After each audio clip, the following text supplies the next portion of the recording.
A paz do Senhor para todos aqueles que nos assistem, todos aqueles que nos ouvem. Nós vamos estar entrando num livro de homilética. Esse livro vai nos falar um pouco a respeito da postura de um pregador, de um ensinador, daquele que leva uma palavra, uma mensagem, um sermão.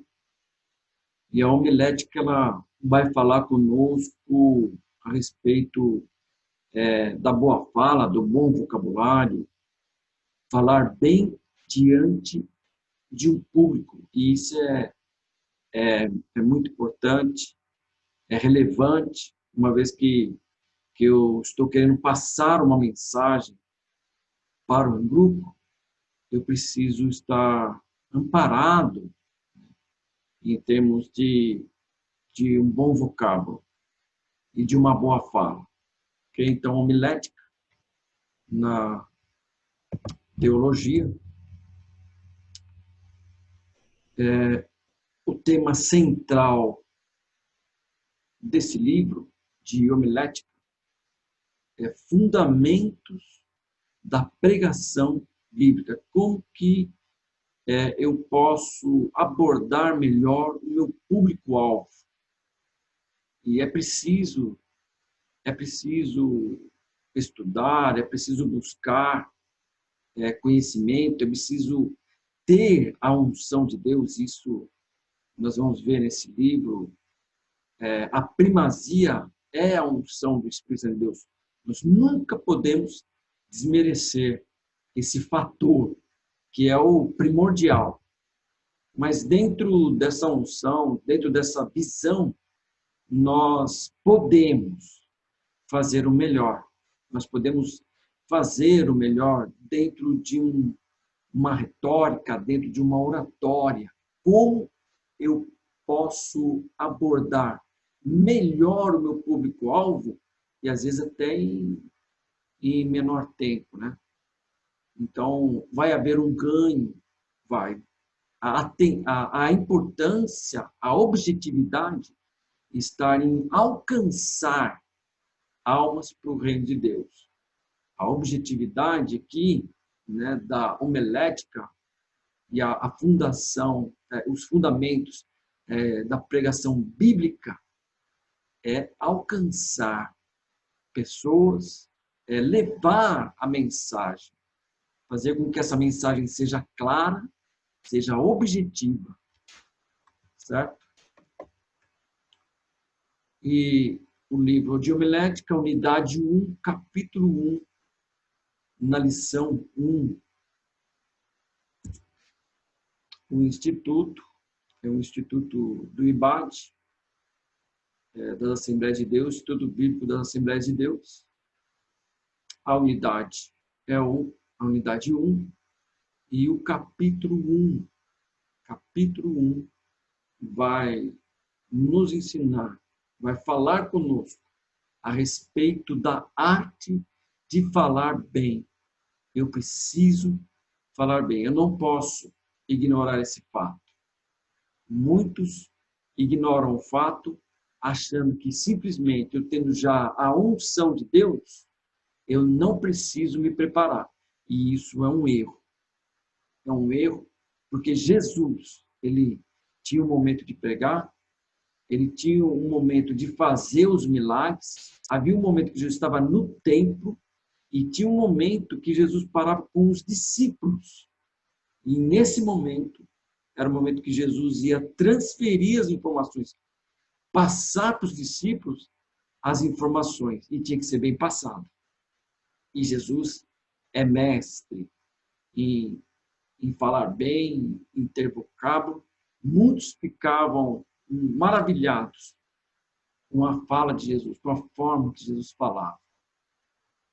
Então, eu preciso, se eu quero me apresentar diante de um público-alvo para levar a mensagem, ou a minha mensagem, eu preciso fazer com que ela seja bem canalizada. E a homilética vai nos ensinar isso. A homilética ela vai nos amparar, né, nesse sentido. Eu posso alcançar um público-alvo conhecendo as Escrituras. Agora, eu posso alcançar um maior público-alvo conhecendo as Escrituras e usando de ferramentas. Eu posso fazer isso, né? Então, a arte de falar bem. E o homem, né? O homem de Deus, ou aquele que quer levar uma mensagem e pegar no microfone, se deparar diante de um público, ele precisa estar bem amparado, senão ele vai passar vergonha e não vai transmitir a mensagem na sua íntegra. Domínio da fala. O domínio da fala, que possibilitou ao homem primitivo o seu desenvolvimento sociocultural religioso.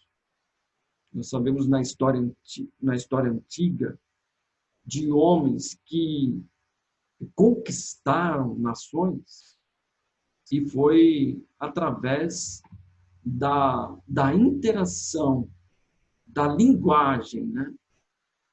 da oratória, ou seja, de falar bem, ter o domínio da fala, fazer com que a mensagem ela chegue ao ouvido dos ouvintes de uma forma clara e objetiva.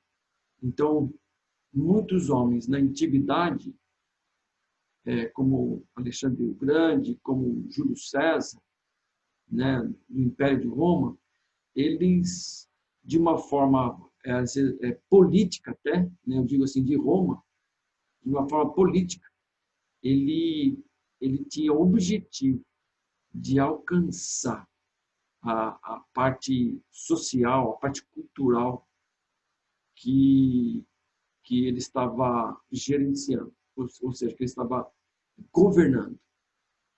Então, o domínio da fala.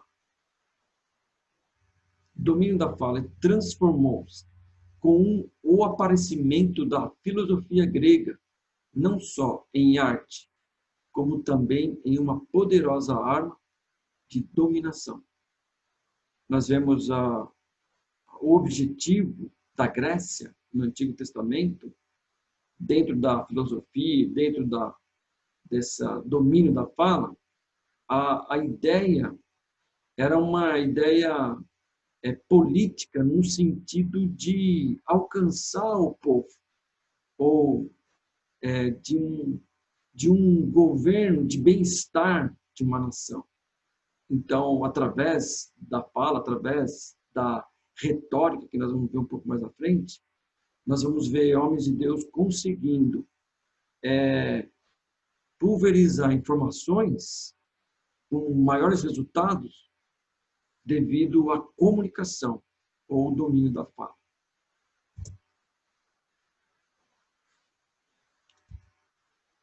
Retórica 1.1. A retórica, palavra grega que significa orador numa assembleia, a qual deve ser interpretada como a arte de falar bem.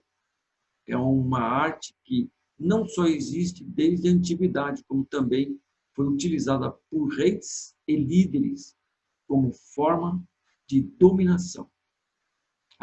Uma liderança, toda liderança que quer ter resultados naquilo que está projetando nos seus projetos, ela precisa ter uma boa oratória, né?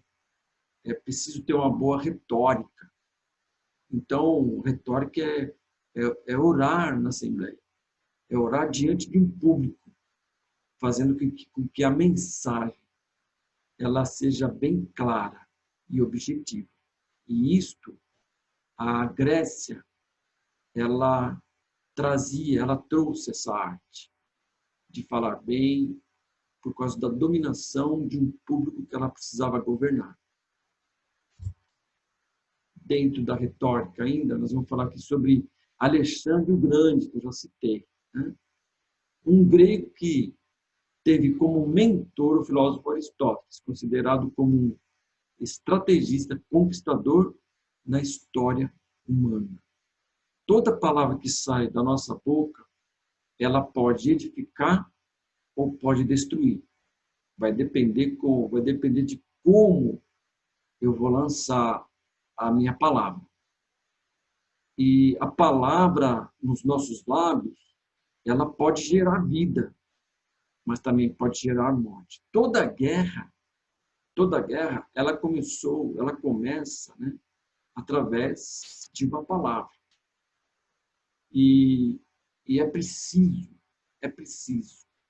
entender essa questão da retórica, se eu quiser fazer uma boa liderança ou se eu quiser fazer um bom governo.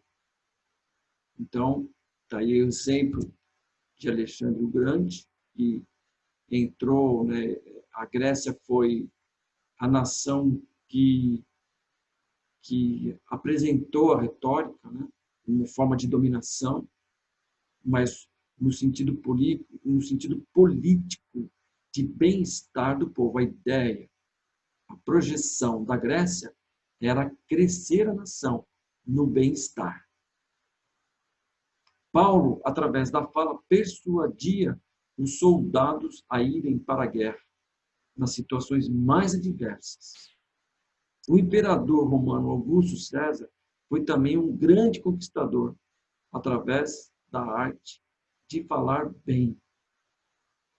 Então, todo homem que se apresenta, ou todo líder, ou toda intenção de uma pessoa de levar uma mensagem, ela precisa ter a retórica, ela precisa ter essa na intenção da dominação, na intenção de passar a mensagem, ela precisa ter uma retórica, né? Uma mensagem clara. Aí nós vamos ver aqui pontos que estruturam uma retórica. Como que eu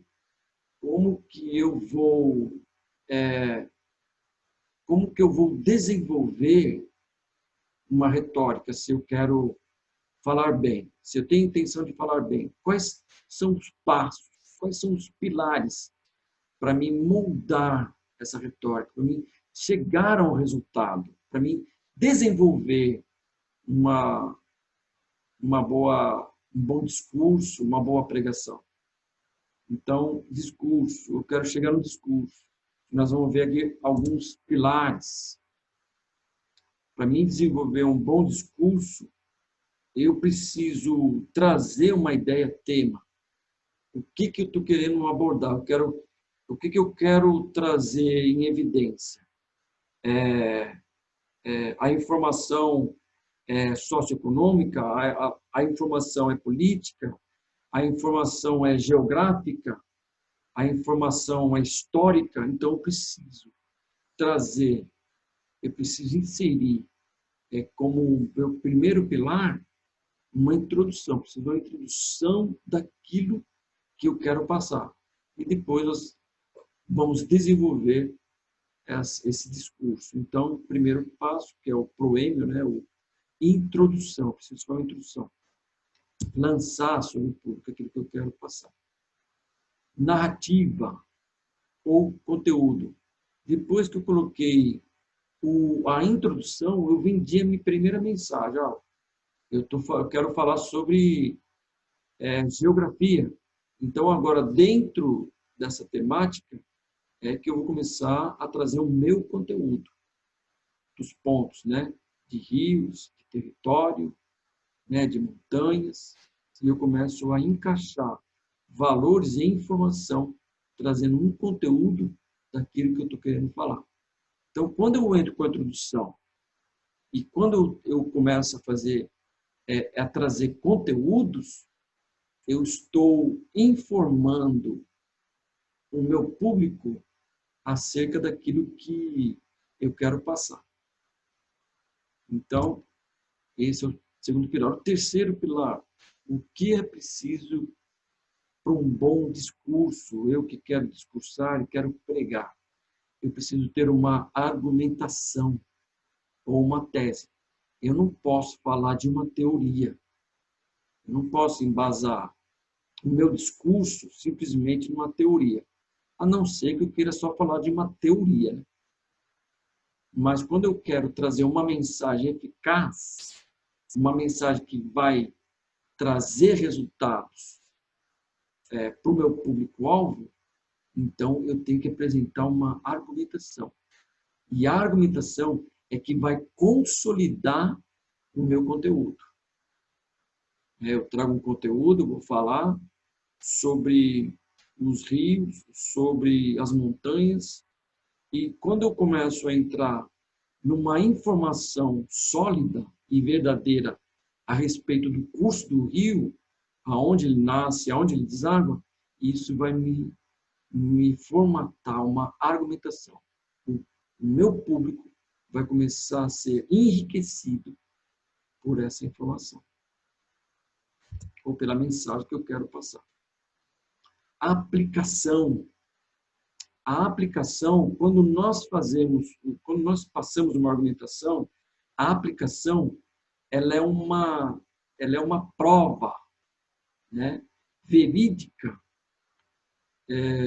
daquilo que eu posso inserir dentro do meu contexto, dentro do meu conteúdo.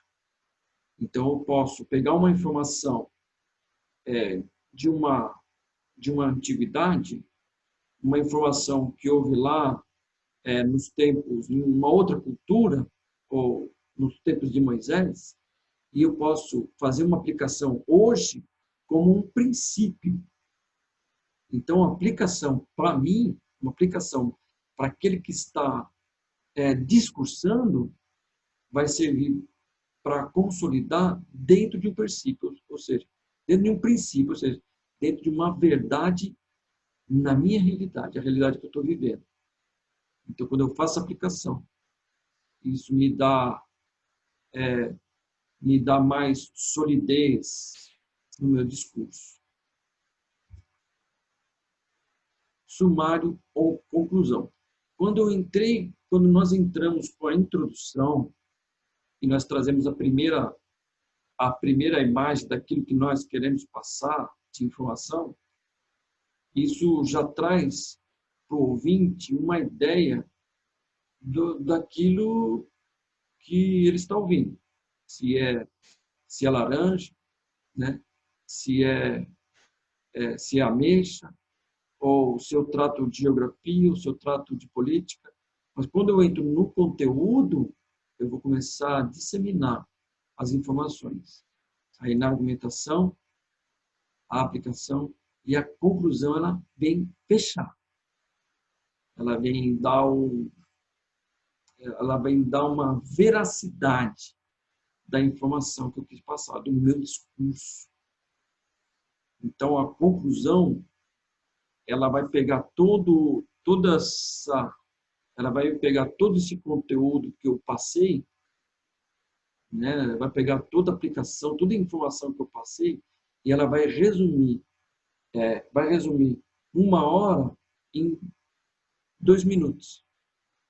E isso, quando o público-alvo ele pegou a conclusão, ele já vai levar uma mensagem para a sua vida já com base, ou seja, com formatação, com solidez. E isso vai trazer uma edificação. Então, o discurso, eu não posso entrar de qualquer jeito e caminhar por vários, principalmente quando estou ministrando a palavra de Deus, eu não posso ficar caminhando aleatoriamente. Ora eu estou falando de uma guerra, ora eu estou falando de um declínio, ora eu estou falando de uma adversidade, né? Ora eu estou falando de uma repreensão, ora eu estou falando de uma alegria. Não. O meu público-alvo precisa sentir o foco da mensagem que eu quero passar com clareza, com objetividade. Se eu conseguir fazer isso em 15 minutos, eu fiz bem. E às vezes não adianta levar 1 hora e não está atrelado à informação que eu quero passar.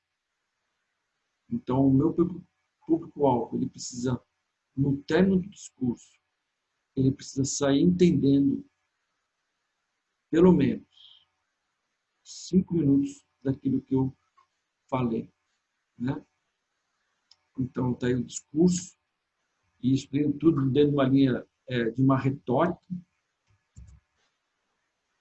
A retórica é a arte de falar bem. Aí eu fecho aqui essa lição, né? A nossa referência é Instituto Bíblico da Assembleia de Deus, certo? IBAD. Nosso canal, Núcleo IBAD Glória, no YouTube, né? Estamos nas redes sociais, se inscreva, dê o seu like e caminhe conosco. Vamos caminhar e aprender juntos, né? Se tiver algum comentário, faça através do canal. Estamos aqui para compartilharmos, ok? Um forte abraço e até a próxima lição, no nome de Jesus.